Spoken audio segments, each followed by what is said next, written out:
c'est dans les temps de crise que les solutions émergent. Et moi, ça serait mon argument. C'est dans cette solution de crise que, oui, il y a un discours qui va émerger, il y a des actions qui vont émerger, mais on ne peut pas les entrevoir. Je pense qu'il faut laisser l'énergie créatrice libre, mais pas par l'art qui est servile, mais un art qui est libre. Puis j'ai envie, depuis tout à l'heure, citer José Blanchet dans Le Devoir, qui, il y a une semaine, disait « Moins l'art est libre, moins il dérange ». Encore, épisode 27, Hélène Prévost. Alors, bienvenue à un autre épisode encore du Balado Conscient. Cette fois, on revient dans le temps jusqu'au 17 avril 2021. Nous nous retrouvons dans la forêt du Summit Circle à Montréal, avec l'artiste sonore, musicienne, réalisatrice radio, sculpteur, etc., et une amie de longue date, Hélène Prévost. C'est une conversation que je n'oublierai jamais parce qu'on était tous les deux en début de période de COVID et assez tendre. Entre autres choses, Hélène nous parle de sa grande tristesse pour l'état du monde, mais aussi comment faire face à notre complaisance ou à notre deuil et comment passer à l'action. Nous vous avons beaucoup parlé d'art. Nous sommes tous les deux des artistes sonores.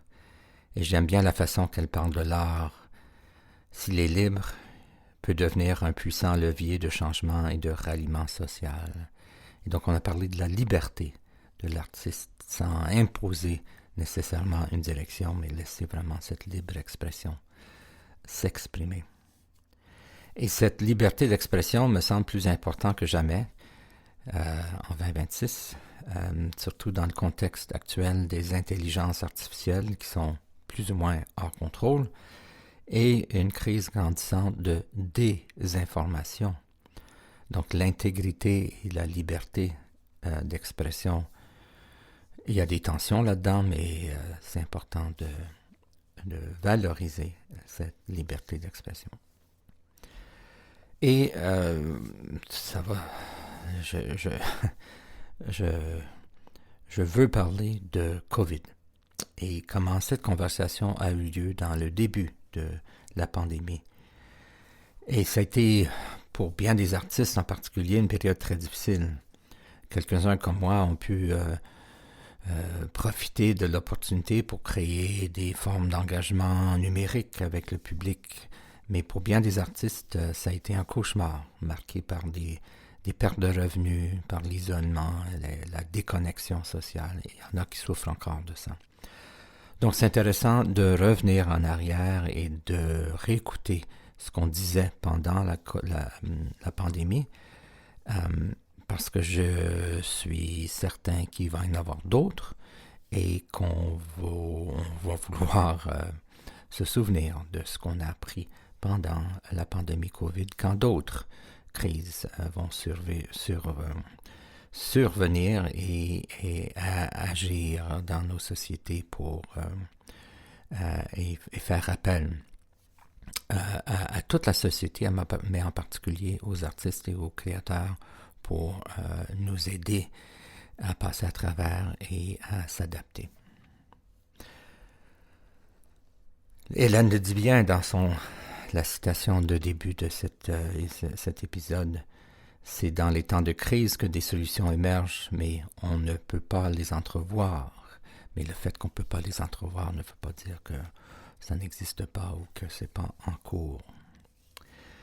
Et pour ceux qui écoutent cet épisode pour la première fois, à l'époque, en 2021, j'ajoutais beaucoup d'extraits d'épisodes précédents. Donc, des personnes à qui j'avais parlé la semaine passée ou un mois passé, j'amenais des petits extraits pour interagir avec ma conversation. Dans ce cas, avec Hélène, on entend plusieurs extraits qui sont une sorte de complément à ce que nous disions. Et je voulais aussi vous dire que ça va être le dernier épisode encore pour un certain temps, parce que je prends une pause dans la production du balado conscient, mais aussi le balado anglais Conscient Podcast et mon Substack A Calm Presence. Je sens le besoin de réfléchir aux prochaines étapes de ce que ce projet est et pourrait être. Et je tiens proche de moi une citation du grand maître zen vietnamien Thich Nhat Hanh qui a dit « Ce que nous devons faire avant tout, c'est écouter en nous le cri de la terre. » Ce que nous devons faire avant tout, c'est écouter en nous le cri de la terre. Alors, je vais essayer de faire ça. Voici donc l'épisode 27 du Balado Conscient, 5 années plus tard. Je veux remercier Hélène pour sa collaboration passé, présent et futur. Merci beaucoup. Merci pour votre écoute et à la prochaine. L'énergie créatrice libre. Balado Conscient, la première émission en français de la saison 2 sur le thème de la réalité, du deuil. Je suis avec une bonne amie à moi, Hélène Prévost. Bonjour, bienvenue. Salut, Claude. On se parle depuis longtemps de toutes sortes de choses. On va continuer notre échange, notre conversation. Je suis très, très heureux que tu sois là parce que, justement, on parle de ces questions autour de la spiritualité, du son, du rôle de l'art depuis longtemps. Et je pense que tu as écouté l'émission, la réalité. Donc, on va commencer avec une courte introduction. Tu peux juste dire qui tu es un petit peu. Puis, on va faire un très beau site web. Donc, les gens qui veulent en savoir plus sur ton travail peuvent le faire. Mais en 2-3 mots, qui es-tu, Hélène Prévost? C'est une grosse question à laquelle j'ai réfléchi ces derniers jours. Et puis ma conclusion, c'est que, comme les gens qui vieillissent, je pense, ou qui ont accumulé une certaine expérience, je suis la somme de ce que j'ai fait. Mais la première chose que j'ai fait dans la vie, ça a été d'écouter. Je suis vraiment une exploratrice du son, une curieuse du son, une voyageuse, puis je continue. Puis on a fait un grand bout de chemin ensemble là-dedans. Et j'ai commencé, même ma mère me disait que je faisais de la musique avant de commencer à parler. Et puis, j'ai toujours été curieuse de l'univers sonore. Et puis, en fait, une sorte de rebelle par rapport au système, aux conventions, même si j'ai fait des études en musique. Après, mais tout le temps, j'ai toujours eu un jardin d'exploration. Puis, j'ai même commencé à faire, sans connaître John Cage, des explorations avec la technologie de mon enfance. Mes parents m'avaient donné un magnétophone, puis j'ai coupé le ruban, puis je l'ai mis à l'envers. Et j'ai su pas mal de temps plus tard que je n'étais pas la première, évidemment. Tout ça pour tout simplement mettre dans cette piste-là. J'ai fait des études musicales à l'université, mais j'avais juste hâte d'en sortir, en fait. Et puis, j'ai toujours fait en parallèle des enregistrements, beaucoup de field recording. C'est quelque chose qui a vraiment fait partie de ma vie. J'avais magnétophone, à cassette ou whatever, et quel que soit l'endroit où j'allais, j'enregistrais. Et j'ai encore ce même plaisir, mais je dirais que c'est moins intégré dans ma vie. Et puis, de fil en aiguille, je suis entrée à Radio-Canada comme réalisatrice à la radio, où j'ai été plus de 30 ans. À la radio, disons, régulière, où j'ai appris à faire de la radio, puis ensuite une radio plus culturelle.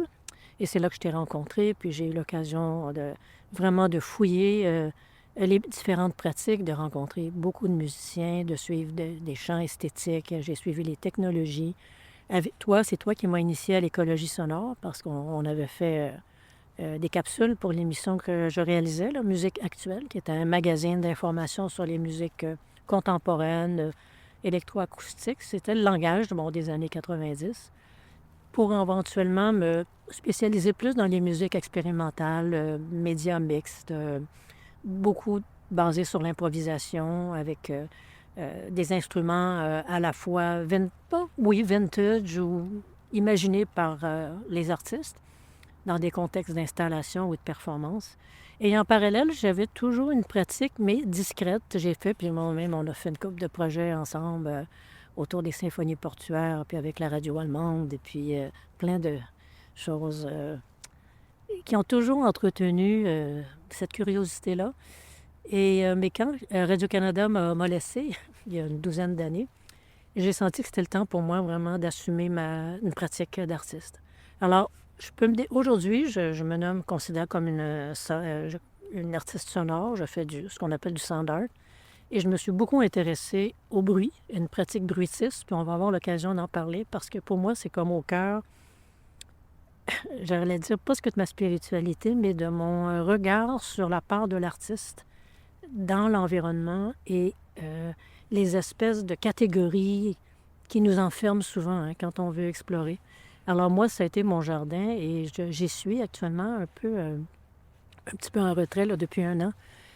Peut-être un effet de la pandémie, c'est drôle, autant je profite du temps que j'ai devant moi et avec moi, mais j'arrive pas à vraiment décider ce que j'ai à dire actuellement. Je le sais pas.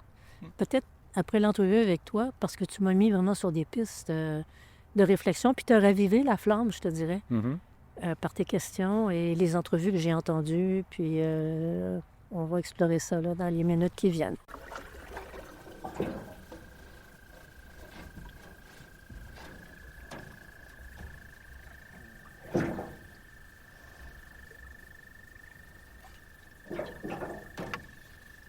Bienvenue au balado Conscient.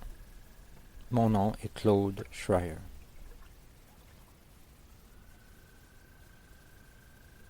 La saison 1 avait comme objectif d'explorer comment les arts contribuent à la conscientisation et à l'action environnementale.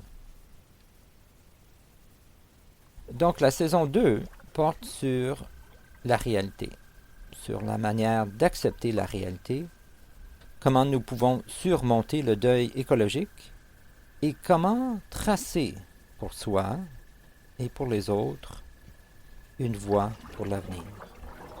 Ben écoute, pour moi, ce que j'ai expliqué dans les autres émissions, je vais réitérer maintenant, c'est un voyage d'apprentissage pour moi, que de parler à des personnes qui en savent plus que moi ou avec qui je veux explorer certaines idées. Et je commence toujours l'émission avec questions sur l'émission que j'ai faite qui s'appelle Réalité, pour savoir quelle sorte de réactions qu'ils ont eues en écoutant cette émission-là, parce qu'on parle de la réalité, du déni, on parle du deuil écologique, qui est un nouveau phénomène. Donc, comment ça t'a affecté, toi?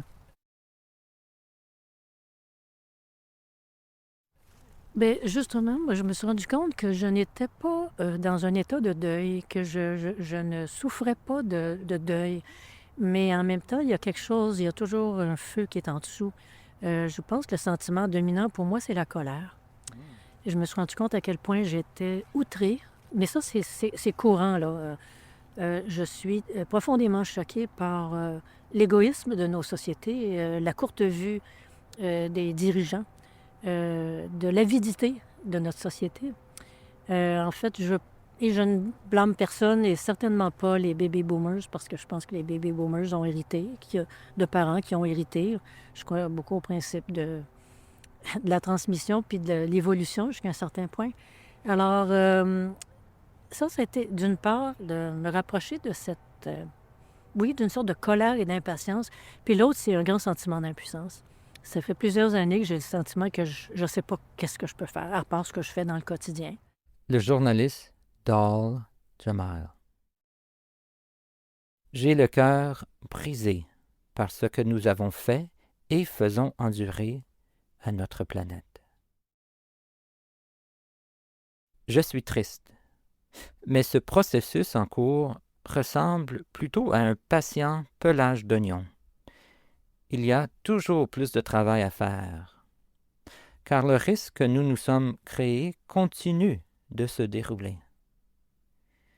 Et à un moment donné, j'ai renoncé à mon attachement à tout résultat qui pourrait découler de mon travail. Je suis un sans espoir.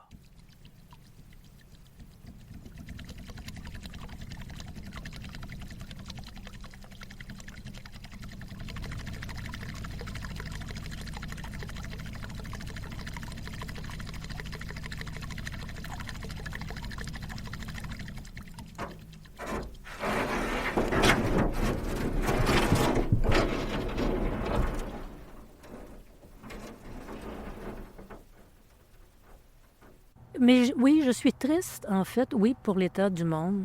Je suis triste de notre relation avec la nature. J'éprouve une tristesse peut-être qui est au cœur de ce sentiment d'impuissance. Et peut-être parce que j'ai l'âge que j'ai, ce qui n'est pas une excuse, mais c'est juste un constat, et je n'ai pas de jeunes enfants. Donc, il y a une réalité dans laquelle je ne suis pas plongée, puis je ne suis pas amenée à échanger régulièrement sur ce sujet-là. Ce qui ne veut pas dire que j'ai rien à faire.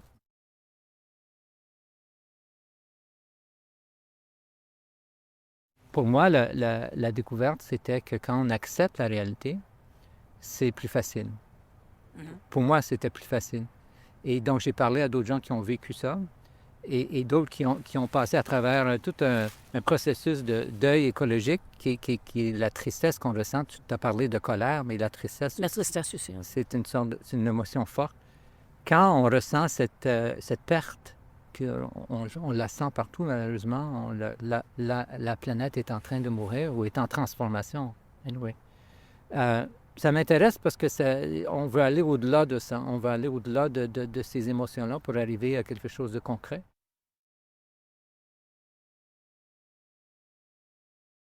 J'aimerais, si tu permets, revenir sur 2 choses que j'ai lues cette semaine. Et j'ai apporté les journaux, une bien vieille technologie. C'est que dans le même journal, Le Devoir, du 9 avril, il y a eu 2 affirmations complètement contradictoires et qui illustrent fort bien l'espèce de dilemme dans lequel on est.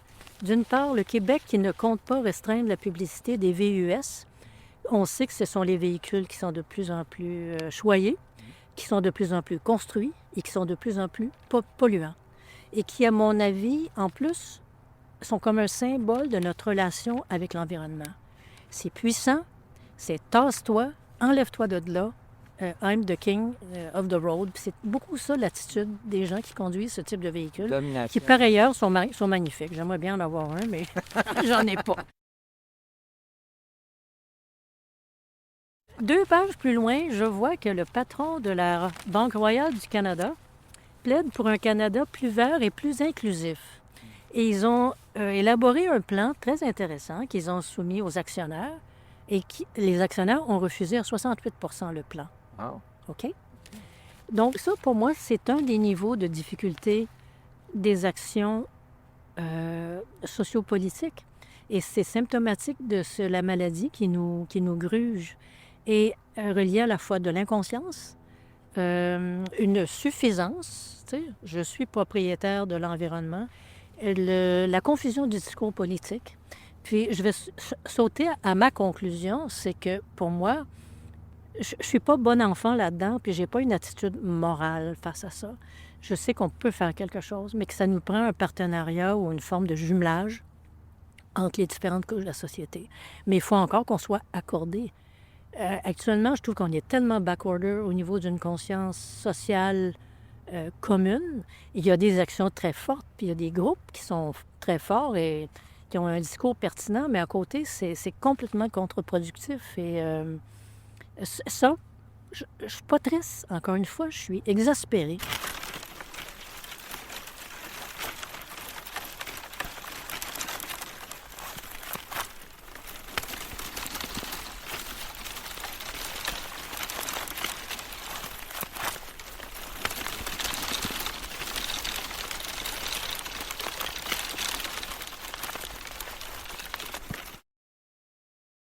Le professeur de politique publique Eric Beinhocker. L'humanité est dans une course entre 2 points de bascule. Le premier est celui où les écosystèmes de la Terre et de la vie qu'ils contiennent basculent dans un effondrement irréversible dû au changement climatique. Le second est lorsque la lutte pour l'action climatique passe d'un statut de préoccupation politique parmi tant d'autres à celui de mouvement social de masse. La question existentielle est la suivante. Quel point de bascule atteindrons-nous en premier?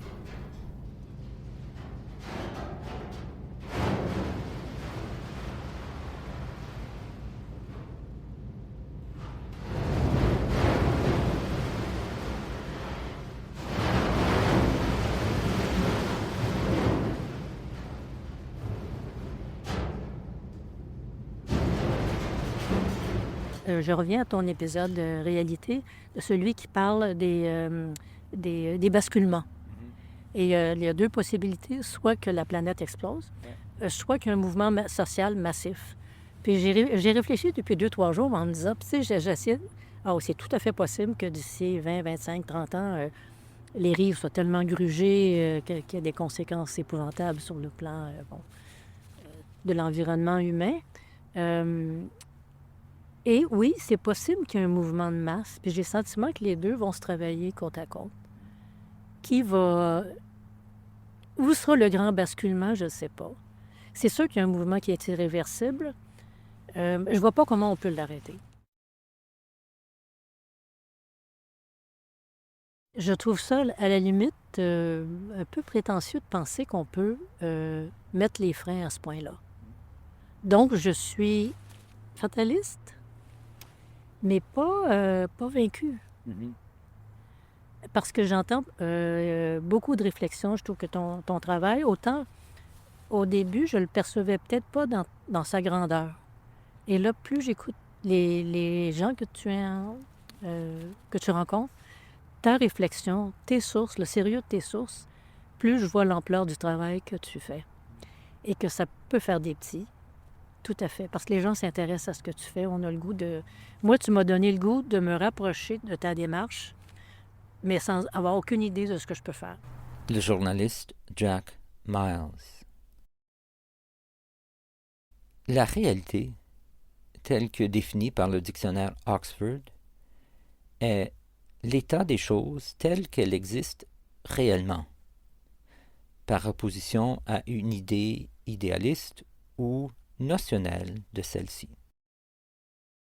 Au lieu d'être la méthode par laquelle nous observons une chose, la réalité est la nature ou la vérité de cette chose. Moi, je suis bouddhiste, donc en quelque part, la réalité, c'est quelque chose à vivre, qu'on sent. Donc, toute la réflexion intellectuelle, en quelque part, de sentir l'environnement, c'est quelque chose de très fort. Et à fur et à mesure qu'on vieillit, on a envie de vivre pleinement et de vivre dans le moment. Donc, ma réflexion en partie, c'est ça. Puis parce que je suis artiste, je regarde autour de moi et je dis que font mes collègues, que font le milieu des arts face à la problématique climatique, mais aussi plus généralement dans ce qu'on s'est fait à nous-mêmes. En anglais, je dis « what we did to ourselves ». Je suis à la fois triste, mais aussi curieux pour comprendre. J'ai un très fort désir de comprendre les enjeux. Comment est-ce qu'on est arrivé là? For me, it's all happening on a spectrum, like where there is no drop-off point at which our species goes extinct, but rather that extinction started a long time ago. And it started with the suppression of indigenous ways of knowing. It started with colonization and, the selective exploitation of certain parts of the world. Ça fait référence à l'émission 23, là, Angeli, qui dit que la problématique environnementale est là depuis 500 ans ou depuis très, très longtemps. C'est pas arrivé récemment. Ça se bâtit, le capitalisme, la relation avec la nature. Donc, je sens le besoin de comprendre ces choses-là. Puis le parler, l'échange est une façon, mais l'art, c'est une autre façon aussi de comprendre. Puis je vois des films, je lis des poèmes, puis je trouve ça enrichissant, même si des fois, c'est trop. Quand c'est trop noir, je trouve ça dur. Ouais. Mais en même temps, j'aborde du mieux que je peux la problématique. Bien, on vit dans une société qui est très perfectionnée, qui est très évoluée. On paye le prix de l'intelligence humaine, des recherches scientifiques, qui, d'autre part, disent à quel point ils se sentent ignorants, qu'ils ne comprennent pas, ils ne savent pas exactement la profondeur de l'océan, le cosmos, on le voit par les recherches qui sont faites. Mais en même temps, c'est un mélange d'ambition et d'intelligence et de génie. Parce que la création nous fournit des génies dans tous les domaines, en architecture, en littérature, en sciences, en mathématiques, qui viennent nous éclairer, nous font faire un petit bout de chemin. Moi, c'est là, moi, j'ai une vision organique de tout ça. C'est pour ça que je te dis, j'ai pas une position morale, c'est oh, bad boy, là, tu sais, tu vas te faire chicaner si tu fais ça. Et je pense que c'est ensemble, parce que, oui, la planète est malade, mais il y a une partie de nous qui est malade aussi. Le théoricien de la culture, Thomas Berry.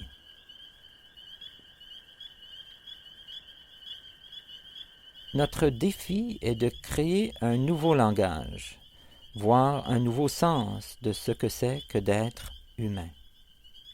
Il s'agit de transcender non seulement les limites nationales, mais l'isolement même de notre espèce, pour accéder à la plus vaste communauté des espèces vivantes. Cela donne un sens complètement nouveau à la réalité et à la valeur. Parce que, oui, la planète est malade, mais il y a une partie de nous qui est malade aussi. Puis on le voit avec la pandémie, ce que ça nous reflète. À la fois la partie saine de nous, puis celle qui veut vivre, puis celle qui a des ressources, puis celle qui invente. Puis l'autre partie où on est un peu cloué au sol ou mis devant une échéance qui est épeurante. Mais le discours qui dit on est à -5, là, on est à -2, là, on est à -10, ça fait des années qu'on l'entend, ce discours-là. Puis je trouve que c'est juste un discours alarmiste qui est véhiculé soit par des journalistes scientifiques ou par des gens qui ont peut-être d'autres intérêts ou tout simplement qui ne pensent pas qu'ils peuvent s'exprimer autrement. Puis ce que je trouve intéressant avec des gens comme cette jeune femme dont tu parlais, là, Anjuli, c'est son attitude, son regard et là où elle voit les ressources et comment le maillage peut se faire. Moi, je me sens très près de cette pensée-là. Parce que je pense, utiliser une image pour pourquoi elle m'est venue pendant que je réfléchissais, c'est que on doit se pencher sur la souffrance des glaciers. Oui, je peux aller écouter les glaciers. Bon, si je fais un pont avec une pratique artistique, mais ça n'avance nulle part. Mais moi, comme être sensible, et je suis allée en Islande il y a quelques années, j'ai vu des glaciers, et oui, qui sont souffrants, qui sont magnifiques, qui sont splendides, mais qui souffrent. Et on le voit partout sur la planète actuellement. Bon, à partir de ça, moi, en fait, mon intuition, c'est de me greffer à ça. Pas d'endosser la souffrance du glacier, mais de... Et là, je te rejoins dans ta pratique bouddhiste, peut-être, c'est de développer ma conscience. Et je rejoins aussi Hildegard Westerkamp, qui est plutôt vers se précipiter lentement. Quand elle dit, on ne peut pas se précipiter dans des actions... elle parle de lenteur, puis elle parle d'écoute. To allow for time to pass without any action and without any solution. And to just experience. And I think that slowdown is an absolute... If there is any chance to survive, I think that kind of slowing down through listening and meditation and through not doing so much, I think there's some hope in that. Puis Anjuli parle de ça aussi. Puis moi, c'est ça, je dirais. Je peux... À la question, qu'est-ce qu'on peut faire? Et les artistes et le quotidien des mortels, et les gens dans leur quotidien, c'est de travailler conjointement puis de développer une conscience, mais pas en se rendant malade.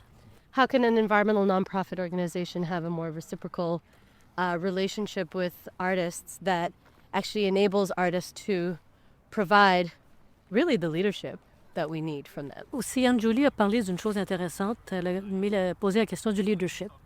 Qui peut démarrer le mouvement? Qui va être le premier? Qui peut prendre des décisions politiques ou socio-économiques pour enclencher des actions? Bien, elle-même est activiste. Elle est activiste. Et je participe avec elle et d'autres à un projet qui s'appelle Climate Emergency Unit, l'unité d'urgence climatique.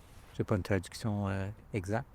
Mais il y a des choses à faire parce qu'il y a un des propos de ce groupe-là qui est dirigé par Seth Klein à Vancouver. Oui. Et je viens de faire une entrevue avec lui hier. Et c'est oui? très intéressant ce qu'il dit. Il trouve qu'il fait le parallèle entre la Deuxième Guerre mondiale et l'effort nécessaire dans le contexte actuel pour qu'il y ait vraiment un changement significatif qui va peut-être, et il y a seulement une chance, résoudre ou permettre de continuer à vivre sur la planète. Donc, on est rendu à ce point-là. Puis ce qu'il disait, c'est, entre autres, c'est que le rôle de l'art et la culture dans la Deuxième Guerre mondiale, c'était de rallier les gens, to rally people. Here's what intrigued me about the artist, what artists were producing in the war, is that in the main it was not dystopian, even though the war was horrific. It was rallying us. The tone was rallying us. Puis là, j'ai dit, ben écoute, c'est pas ça que les artistes veulent faire nécessairement. Tu sais, un artiste fait sa pratique, mais en quelque part, dans une situation de guerre ou d'urgence extrême, des fois, il y a des gestes qu'on doit poser qui utilisent notre métier, dans notre cas, c'est de l'art, pour faire avancer une cause ou une dynamique, un mouvement social. Donc, tu parlais de leadership. Je pense que le leadership doit venir de personnes courageuses qui commencent un bal, mais tout le monde peut participer à leur façon et contribuer et être solidaire vis-à-vis de notre désir de sauver la planète ou du moins de vivre d'une façon différente que de ce qu'on a vécu jusqu'à date. Il y a beaucoup de choses à démêler. On a très, très peu de temps, mais il ne faut pas paniquer non plus. Moi, j'y vais lentement parce que j'absorbe mieux le contenu quand on va plus lentement. Sinon, je ne comprends pas. Ouais, c'est ça. Mais je ne vois pas comment on peut se précipiter. On se précipiterait où? Dans quoi? Parce que, à mon avis, le levier, il n'est pas là. Quand on regarde les disparités sur la planète, sociale, économique, sur le plan de la santé, sur le plan de l'éducation, ça me semble un mastodonte. Je ne vois pas comment on peut bouger ça.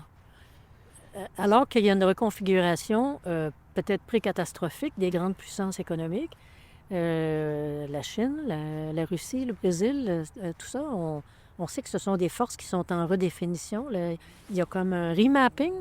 La planète, est-ce que c'est à travers ça?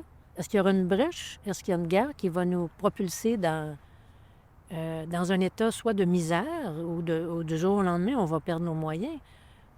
La pandémie COVID est un exemple de quelque chose qui était, si tu parles d'un scientifique, c'était attendu, mais si tu parles au commun, on ne savait pas que ça allait venir. Et ça a beaucoup changé nos vies, évidemment. On est encore dedans. Mais ça a aussi servi comme exemple de solidarité. Les gens se sont entraidés beaucoup. Et comment on peut changer nos priorités très, très vite s'il le faut. Dans le cas de COVID, il le fallait. Oui. Donc, dans ce sens-là, il y a une citation de Rebecca Solnit dans l'émission que j'aime beaucoup, qui parle de ce qui est unpredictability en anglais. L'écrivain Rebecca Solnit. L'espoir se situe dans les prémices de la totale incertitude de ce qui va se passer et que, dans l'immensité de cette incertitude, il est possible d'agir.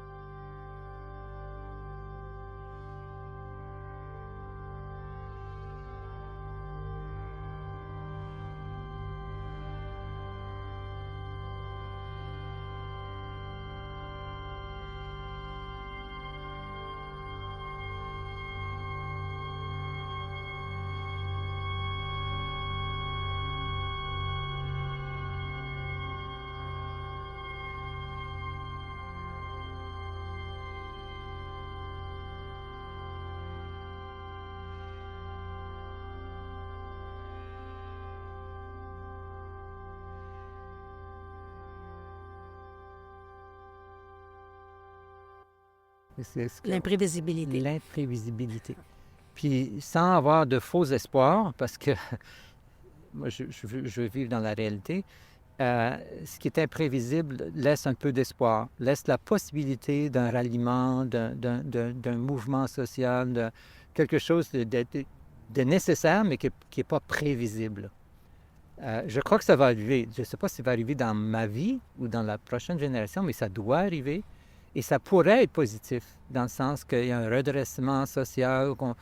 Les mots sont difficiles. Est-ce que ça va être le capitalisme renouvelé? Est-ce que ça va être un socialisme contemporain? On ne le sait pas. Mais c'est nécessaire, puis je sens de plus en plus une mouvance importante dans mon milieu, qui est le milieu des arts de la culture. Pas d'une façon conventionnelle, on va aller dans les rues protester, puis tout va être beau. On doit faire ça, mais une transformation. Et le COVID a comme avancé cette réflexion-là. Et il y a beaucoup de choses qui restent à faire, mais au moins je sens maintenant qu'il y a pas juste le début, mais c'est la fin du début d'une transformation.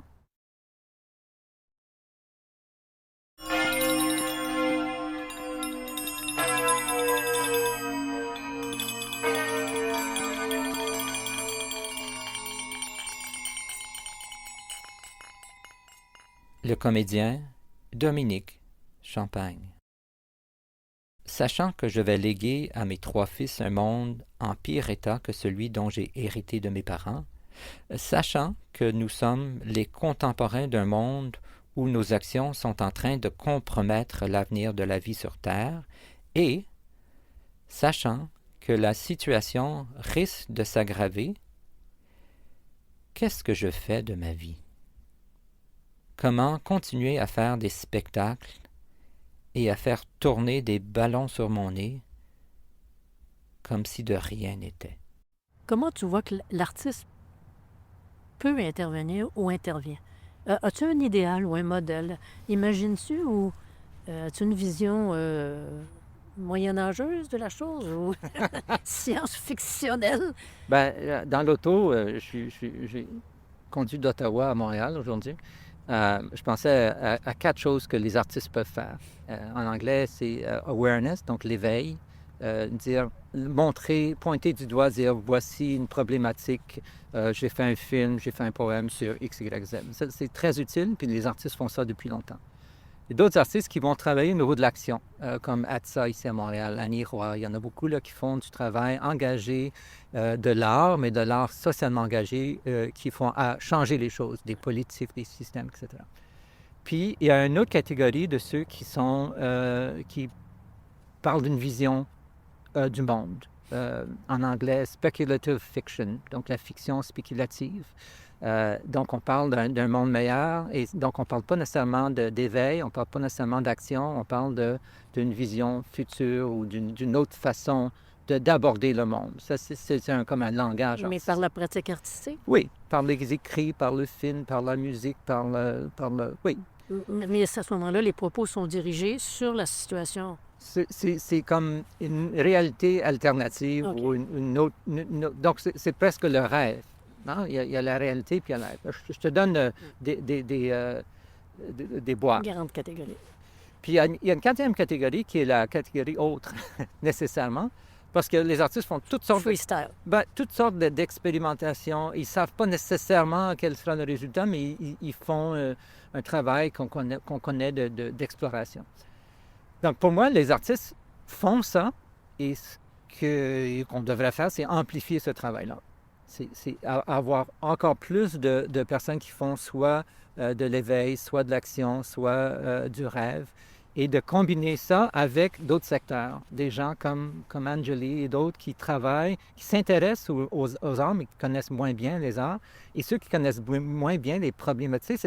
C'est la même problématique depuis toute ma vie, c'est ce qu'on appelle l'intersectorialité. C'est comment est-ce qu'on fait pour travailler au-delà des frontières, disons, entre l'art et la santé, art et environnement. C'est toujours ça la barrière, parce qu'on a créé des silos, puis on a de la difficulté à sortir de nos silos.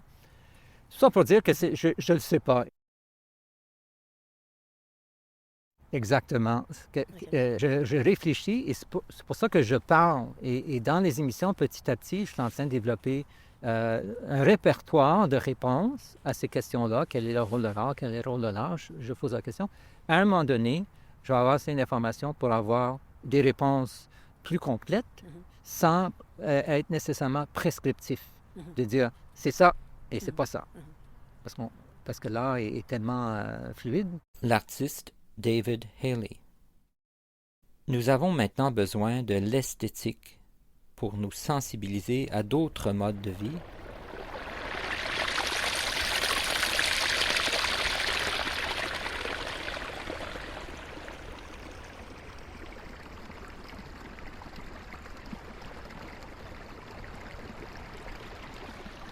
Et nous avons besoin des artistes pour nous sensibiliser à la forme des choses à venir.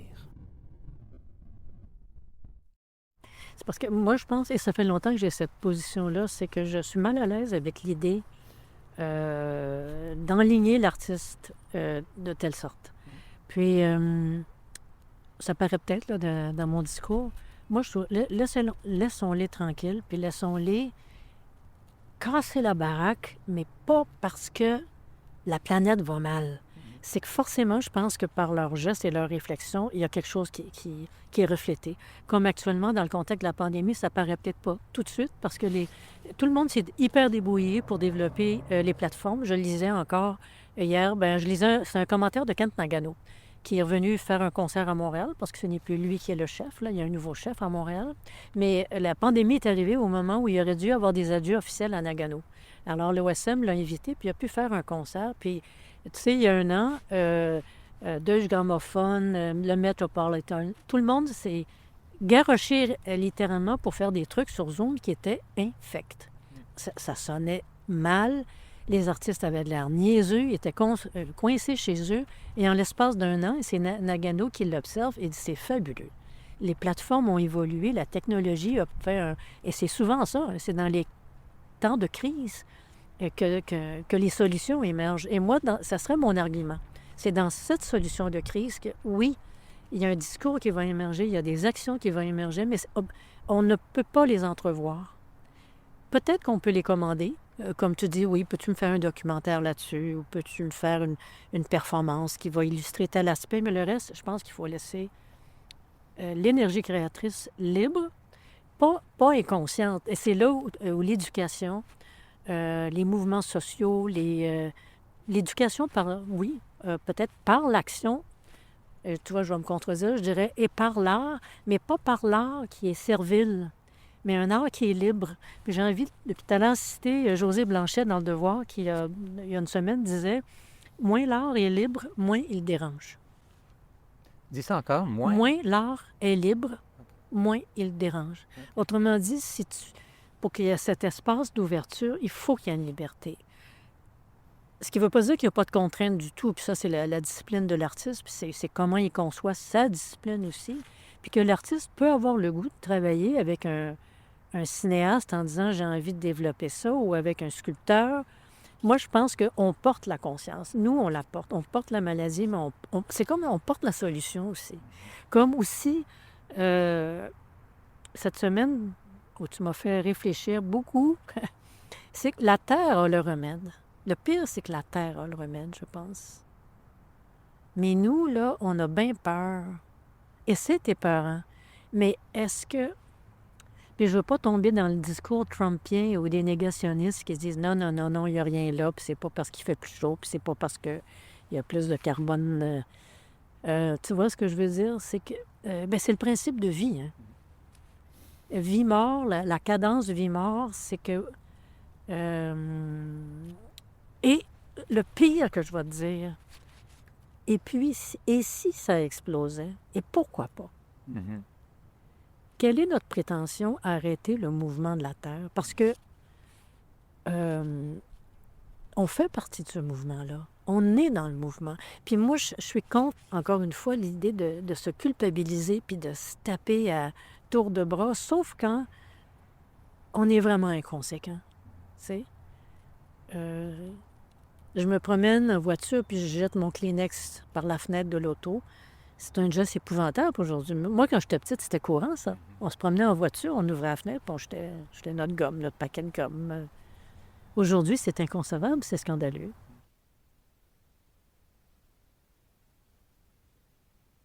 L'enseignante de Dharma, Catherine Ingram. Bien que nous avons causé tant de destruction, nous devons également considérer le vaste éventail de possibilités qui composent une vie humaine.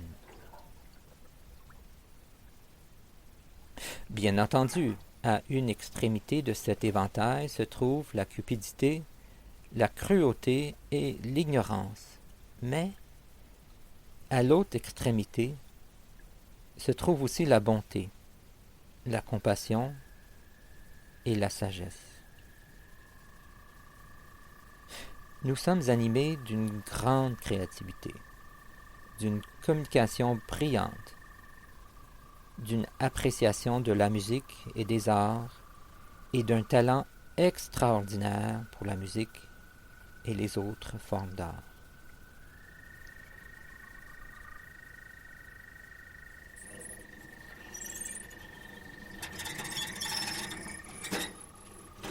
Aucune autre créature vivante n'a une conscience aussi vaste et variée que la nôtre.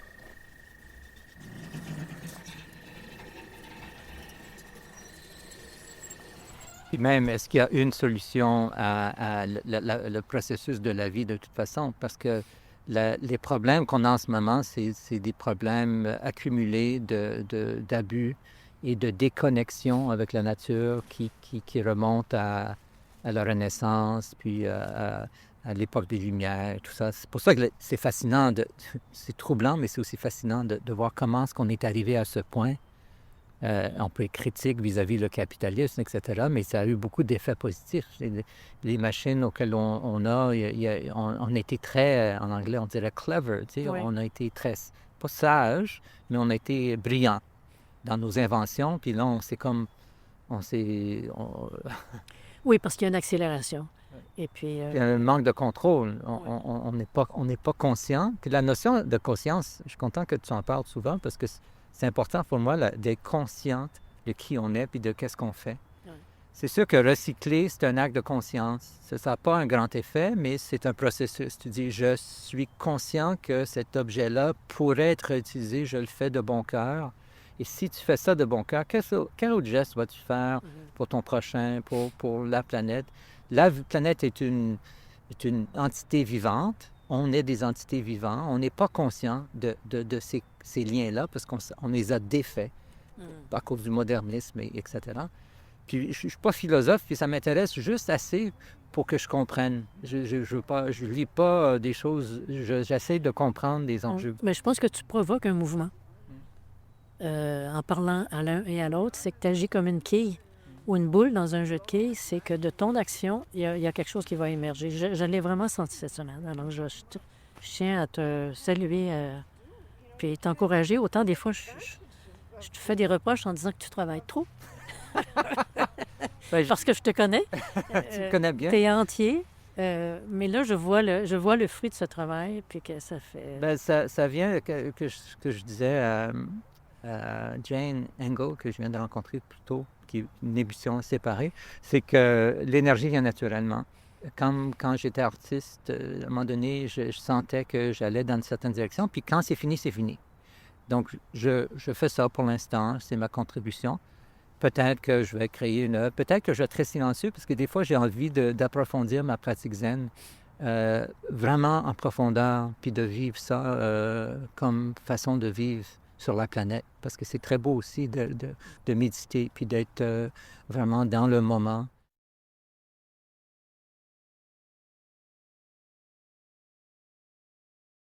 Mon rêve, comme le suggère l'enseignant de Zen David Loy, est qu'un jour, nous puissions réaliser notre non-dualité avec la nature et commencer à vivre en accord avec cette réalisation.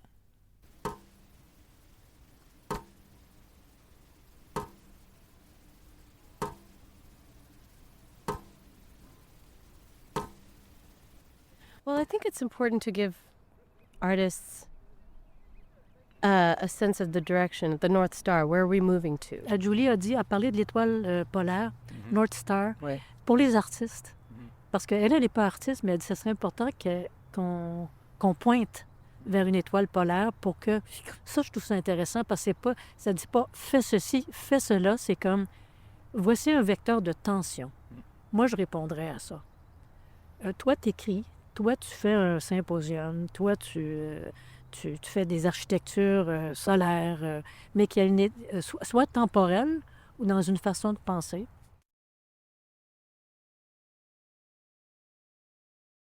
Mon rapport au son a changé.